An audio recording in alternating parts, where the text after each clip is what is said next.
வணக்கம். ஜிகேஎஸ்வி ரவிச்சந்திரன். இந்த வீடியோவில் பார்க்க போகிறது வாட் இஸ் ரைட் சேலரி.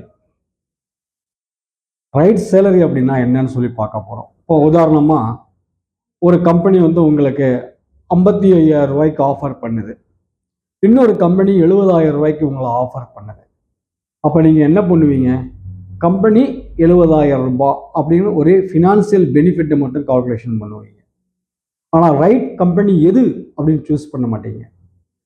இதில் கம்பெனி எது உங்களுக்கு கம்ஃபர்டபுள், எது லாங் டைம் ஜாப் தருது அப்படின்னு செக் பண்ணி சூஸ் பண்ணும்போது மட்டும்தான் உங்களுடைய சக்ஸஸ் நீங்கள் எதிர்பார்த்ததை விட அதிகமாக நீங்கள் அச்சீவ்மெண்ட் பண்ண முடியும்.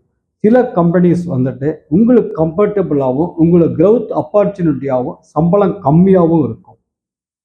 So total benefit high. ஆனால் அதை நீங்கள் மிஸ் பண்ணிவிட்டு 70,000 ஆப்ஷன் நீங்கள் சூஸ் பண்ணுவீங்க. அவங்ககிட்ட ப்ராஜெக்ட் இல்லாத போது உங்களை வெளியே துரத்திடுவாங்க, மீண்டும் ஜாப் தேடிட்டு இருப்பீங்க. ஸோ உங்களுக்கு சம்பளம் கம்மியாக கொடுத்தாலும் லாங் டைம் ஜாப் தர்ற company that is best company. நன்றி, வணக்கம்.